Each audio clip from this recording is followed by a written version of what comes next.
have with me today Steve Weston. He is co-founder and CEO of Volt Neobank in Australia.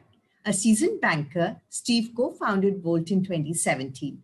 Previously, he was the CEO of mortgages at Barclays UK. And prior to that, his experience spans National Australia Bank and St. George Bank in Australia. And I have with me Justin Xiao. He's Chief Operating Officer of Railsbank Asia Pacific. Railsbank is a leading banking as a service platform. He was previously Senior Director of Digital Solution at Visa. And prior to that, he worked at Citibank. Volt and Railsbank have recently entered into a partnership for embedded finance offering in Australia. Volt is the first neobank to be granted full license to operate as ADI institution in Australia. Tell us what has been your strategic approach in building this bank, and how differentiated experience to customer, and where are you in this journey? If I go back to 2017, after spending many years working in large banks, I did have a strong belief that banking could be done in a better way for all stakeholders. So rather than talking about it, one day I said, stop talking. If you think you can do it better, go and work with a talented group of people and show that it can be done better. If I go back to 2017, at day one, we said, what do we want Volt Bank to look like?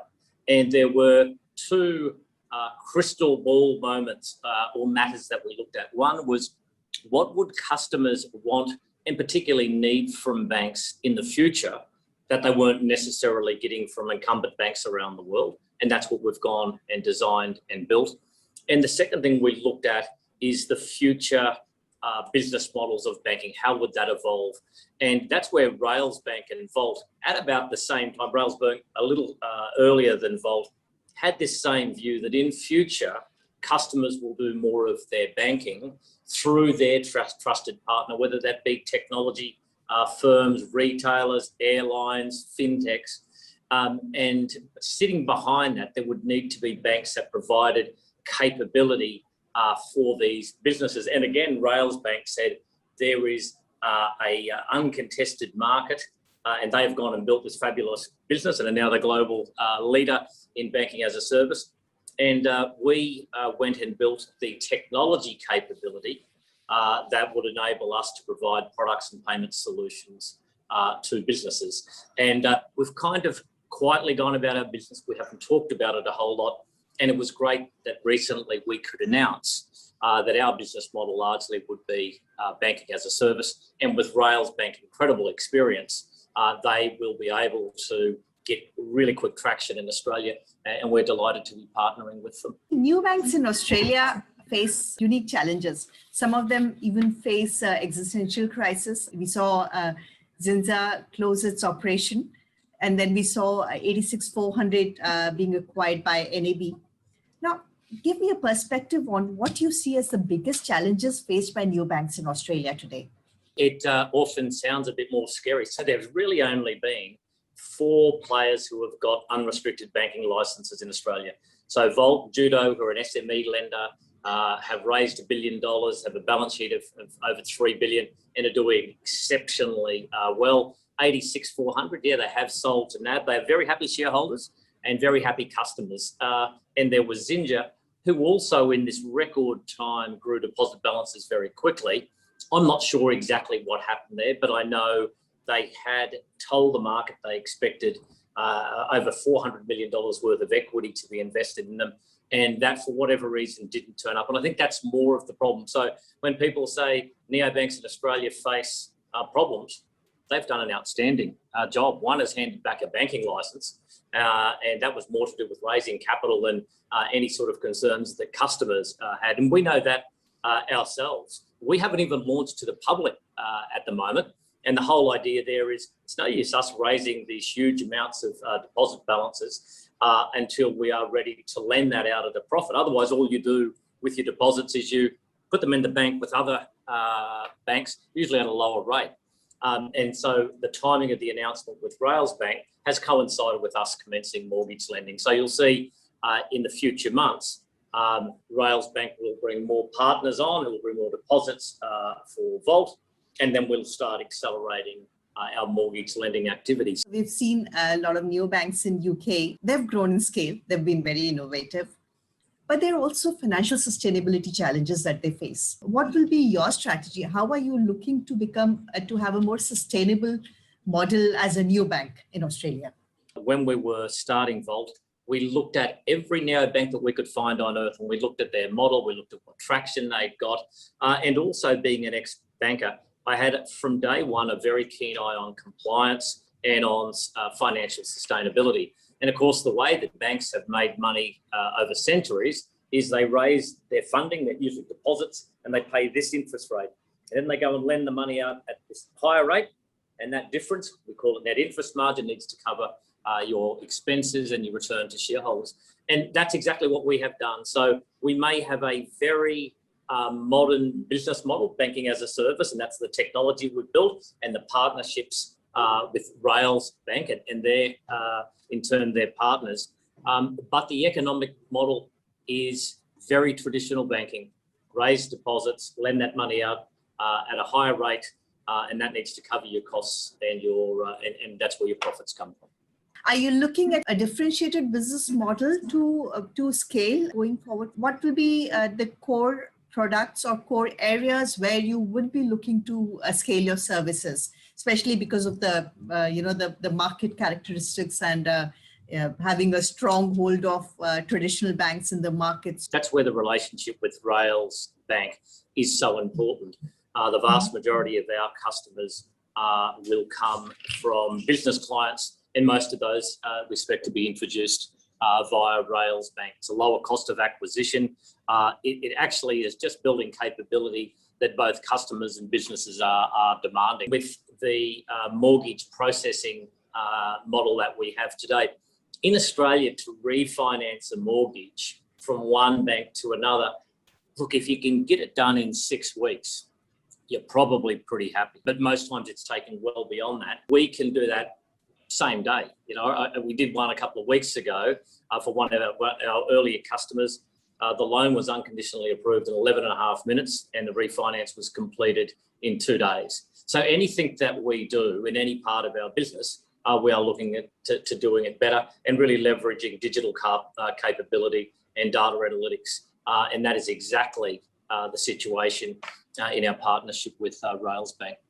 It can be done better, and being new players, it's not only possible, it's incumbent on us, so Rails Bank and Volt working together to show that banking can be done in a different way and, really importantly, in a better way for customers. In terms of differentiated, and I believe we're really the pioneers in banking as a service and bringing embedded finance to the Australia market, as well as throughout the region in Southeast Asia and the broader Asian markets. And so bringing the best-in-class platform from UK into this region. And we've been in Singapore for the last 2 years. We've established a base of customers. And these base of customers, they want to launch their products and services in Australia. And we're allowing them to do that. And of course, our customer base in UK, Europe, where Rails Bank was originally founded, they also want to come over into Australia. And when you look at fintechs and you look at the foundation that we're bringing, we're making it a lot easier for them to lift and shift their services across regions.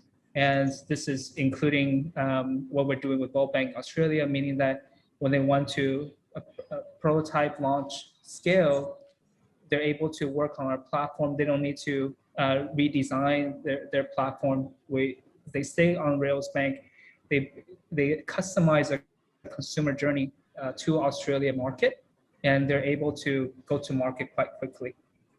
What are the biggest opportunities that you see in Australia as a market for banking as a service? So what are some of the key segments where you're seeing which could be growth drivers in terms of bringing innovation and bringing financial services to customers better through banking as a service platform? As Steve said, in 2005, 2016, 2015, 2016, where we started with banking as a service. And this comes from the fact that in the gig economy, the likes of Uber, Airbnb, they build a financial services journey that blew people away. Everyone remembers their Uber ride. They got out of the car and they're able to make payment. So they brought seamless payments within their consumer journey. This has inspired the likes of other fintechs or brands to do the same thing. And they want to build a differentiated financial journey. And they want to be able to do it without having to invest in a lot of infrastructure, a lot of developers, and we come in and we provide that stack. And so to answer your question, there's the fintechs, there's the brands, whether it's an insurance company, whether it's a supermarket brand, whether it's airlines, they want to be able to control that journey rather than perhaps partnering with a bank, which is the more traditional sense of how they went into market with a consumer journey. Steve, tell us how you are leveraging this partnership and this banking as a service platform and what you see as growth potential in Australia. We must have crossed over 100 businesses that we are engaged in some way, shape or form that want to offer or access embedded finance, to offer embedded finance to their customers. And we have not proactively reached out to one of those customers. So at least 30 new businesses have spoken to us since we announced the Rails Bank partnership. And what we do then is we sit down with Justin and team and go, look, here are all the different sorts of business models at the stage of evolution, and how do we onboard them in a priority order. But it is quite amazing the different sorts of businesses who want to offer embedded finance or integrated finance to their customers. They always have some things in common, and they have some things that are different. The things that are in common, two things: I want to deepen engagement with my customers and then do more with them. I want to know more about what they're doing. I want to remove friction in my interaction, my engagement with those customers. And of course, there's always a commercial motivation there as well. And then there are a whole variety of use cases that different businesses have. So when we were doing the research in 2017, I think it was pretty clear. Now you see all of the consulting houses are doing articles, research pieces on banking as a service, integrated finance, embedded finance, these names. But it wasn't all that well known 4 or 5 years ago. But it is amazing how from the Ubers and the Apples and the technology companies right through to brand new fintechs are saying, if we want to do the best job with our customers and we want to get the best financial returns, we need to be able to offer banking and payment solutions with them. So there isn't just one particular model. There are a variety of different use cases, but always some common themes, common motivation for businesses. Justin, tell me a bit about banking as a service that you're providing in Asia Pacific. What are the emerging trends that you're seeing? How adaptable are institutions in APAC to adopt this approach? And what do you see as the biggest challenge and opportunities here? Yes, we're working with banks, and we've been in Singapore for 2 years. We're plugged into DBS Bank, which is the largest bank in Singapore. That's our banking partner here. We've been able to stand up many different use cases in Singapore, one of which I will share is with Singlife. Singlife, which recently merged with Aviva, is providing an insurance policy that looks like a bank deposit account. So with that account, which sits on the Rails Bank platform, they're yielding high interest rates. And with the money that people put in, it's tied to a Visa card, so they're able to spend on that account. Singlife is able to engage with their consumers. They're getting more insights into the consumers, so which is different from your traditional insurance companies where you buy a life policy and you set it and forget it. Here, the engagement is more natural because you have a Singlife card, you're spending on that, and when you spend, you are earning in your insurance policy. So the more that you spend, the richer your policy becomes. So this is an example of traditional insurance industry that is adapting, that's getting into the insurtech space. So in terms of challenges, consumers are very receptive. When they launch, they don't need the physical branch. It's all digital. They're putting incentives in, they're getting adoption, and now they're a well-known brand in Singapore. So that's a example of where we partnered with an InsurTech in Singapore. And another example made from UK, we partnered with WageStream. WageStream is a financial well-being platform, and they are looking to improve financial health of people in work. And so they have employers such as NHS, Holiday Inn, where they offer WageStream to their employees, and which give them power over their pay with a set of tools to track, access, save, and manage earnings in real time. So during the COVID crisis, WageStream partnered with NHS in UK. When you're a health worker, you've done extra time, you don't have to worry about getting the pay at the end of your financial health, because you're able to stream your wages and get access to your wages a lot quicker. So those are types of new solutions that are coming out that Rails Bank is powering. And because we're a global platform, we're able to bring the likes of Singlife Aviva to Australia, or likes of WageStream into Australia. And again, for the fintechs in Australia, they also have global ambitions. So when they're looking for a provider, every entrepreneur, every company, they want to expand outside of Australia. So they choose Rails to work with Rails Bank for the long-term view of growing their business. How easy or difficult is it for an existing financial institution with legacy technology to adopt this banking as a service approach? And how adaptable do you find banks in Asia Pacific to take that approach of banking as a service? Every market is very different. It's driven partially by, I think, regulator has a big role to play, and government agencies in terms of pushing that agenda. So we work with the Department of International Trade in the UK, and we're evangelizing fintech solutions and also fintech businesses from UK into Asia. That's been very helpful. Now, when we go into different markets, there's different views on open banking and banking as a service. It's evolving. Now, the more emerging markets, it's going to take more time because of demand. It's driven largely by fintechs who want this service, by forward thinking leaders within banks. And so now what we're doing in Australia, there are bank partners looking at, okay, how is Rails Bank working with Vault, and taking inspiration in terms of building a business case. And then for the regulators to look at, okay, how do we ring fence regulation to allow this model to exist in our market? Steve, tell me, what has been your journey so far? Share with us some indicators to show your growth till now, and how effectively you're using this banking as a service platform. Is it already launched, or is it still in process of being launched also? We haven't launched to the public. So if you're an individual and you want to open a Vault bank account, you can go and register your interest, and we have 50,000 people who have expressed interest. We've invited 8,000 of those who have opened up bank accounts, and we have just under 90 million Australian dollars deposited with those accounts. It doesn't make any sense for us to go and launch deposits to the public, because all we do with the money until we begin lending is we deposit it with different banks at a lower interest rate.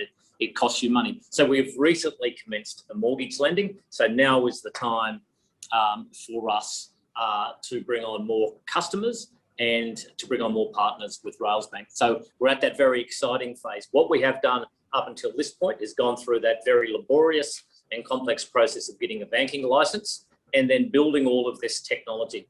And I can say this for certain, building technology that is architected in a way that can serve embedded finance needs of customers is very, very different than building a traditional banking technology stack. It takes longer, it's more expensive, it's more complicated. So we have gone about our job. We've sat beneath the radar, and it's only recently that we've come out to say, here's what we've been building. And there are a litany of cases around the world where banks have kind of gone into building banking as a service in a half-cooked way.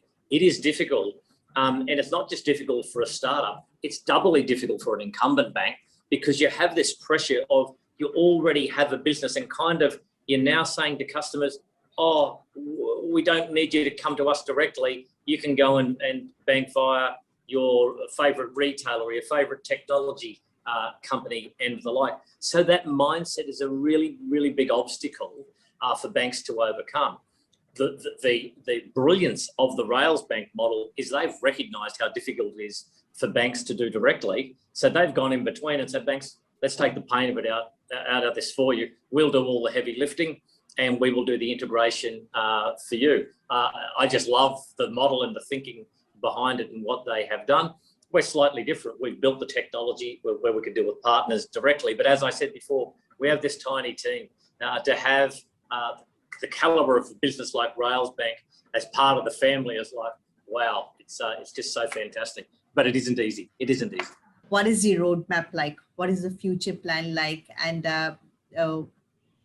what new innovations can we expect to see coming out of of Volt in, say, like next 12 months or so? Right, we're working through a mortgage proof of concept, and it's a phased approach. Because our process is so much more automated and digitised, for every application that we assess in what we call a $50 million proof of concept, we get the machine to make the decision, but we also have a human, flesh and blood, that is going and making the decision, lending decision and underwriting applications in a traditional form. Because we want to be absolutely certain that our machine is making the same prudent lending decisions that a human would. Once that is finished, there is some internal assurance and audits. We need to get sign off from the banking regulator, and then we will accelerate the lending. We'll open our products that we have already built and tested to more partners, and we will enable customers to sign up directly. But the vast majority of Volt's customers are going to come via partnerships, not via the more traditional methods, social media marketing. That is heavily contested. Banking as a service for us is not just something that we're saying, hey, that's what customers and businesses are going to want in the future. That is right. It also is a less contested market. There are many studies now on the lower cost of acquisition in acquiring customers via partners, the lower cost of servicing those customers, because most of the work, the engagement, is done through the business's technology ecosystem and not via the bank. So for us, we are now transitioning from a business that got a banking license, had to build capability, and we're now, if that's the car that we've built, but it's been sitting in the garage, we've just driven it out to the local street, and with Justin and team, we're about to take it on the highway and show the world what we have done. So it's very exciting months ahead. So we'll finish the proof of concept in the next couple of months, and then we'll launch to the public. And again, there will be this journey of crawling and then walking before we run. So we'll both launch to the public additional products, deposit products and features that we've already built and have in testing.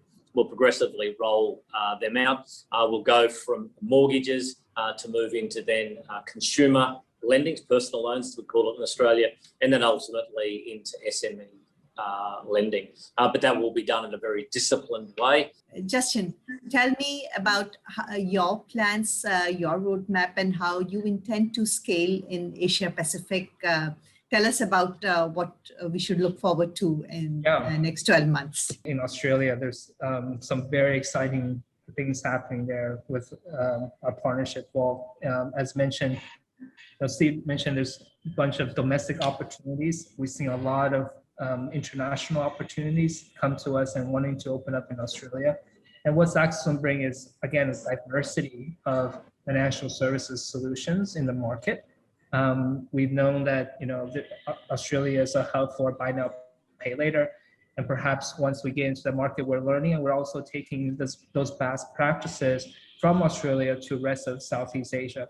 So we are looking to expand in Southeast Asia as well as North Asia. It's on a roadmap. First, we have to get Australia right. We must, make sure that we're able to launch our customers The service quality is good, and then we're able to look at our expansion plans after that. Who's your biggest inspiration in terms of various players that you see overseas who are adopting banking as a service? Who inspires you most in terms of growth or the strategy to adopt, which becomes a guiding factor for you? There are so many businesses and leaders, particularly in the technology space. But if I go back to when we were starting Volt, and I did the market scan of neobanks all around the world, it was Starling Bank in the UK that stood out. So we'd seen a number of players that were hell-bent on customer acquisition, and their view, it is one model, and that is, look, let's go and acquire a lot of customers, let's have a great customer experience, and we'll work out how to make profit at some future date. Whereas Starling took a different approach, banking as a service. It looked at the UK market and said, where are the areas that are less contested? And let's focus there. And they've moved into the SME lending space where there are unique opportunities, particularly with COVID.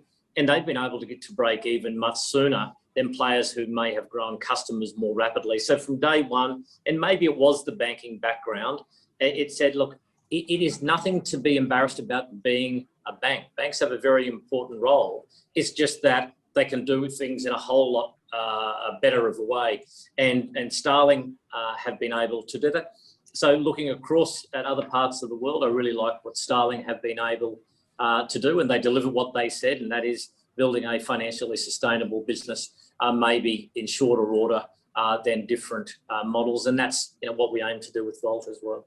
Justin, any partnership or any model that you want to highlight in banking as a service that has taken good scale internationally, and you feel that it is a success story to be talked about? Maybe I'll just add on, some of the things that's happening in North America. So the products and services that we're building in North America is very different than Southeast Asia or even Europe.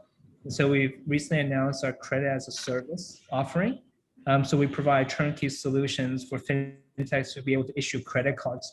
As you know, in the US, it's a heavily credit market, and consumers understand credit cards, and fintechs want to be able to issue credit cards. So that is the service that we're developing in North America. And once we launch, we are able to bring that model, bring the proposition to Australia. And so within our global Rosebank network, we're able to bring these models that work from other regions into our region. And I think that's extremely exciting. Another thing I would say is, we've been working on APIs to enable our products and services. And of course, we tout that we can enable you with fintech-based banking with 5 lines of code. Now we're moving into a area whereby, perhaps we can launch services with a simpler UI UX. So you don't need necessarily to have developers who's prototyping. Maybe there's UI UX designers that you're just dragging and dropping, similar to how you design a web page through Wix. Instead of coding HTML, you're able to use a front end. So we're going towards that stage where there were componentized services, and you just drag and drop to create your user experience. The code is behind those components, and then you're able to prototype a lot quicker with less resources. And so we're also working on that and bring that practice. And so there's a lot of development that's going on within Rosebank. We've launched it, we call it Houston. So be on the lookout for that capability to come. Thank you so much, Steve and Justin.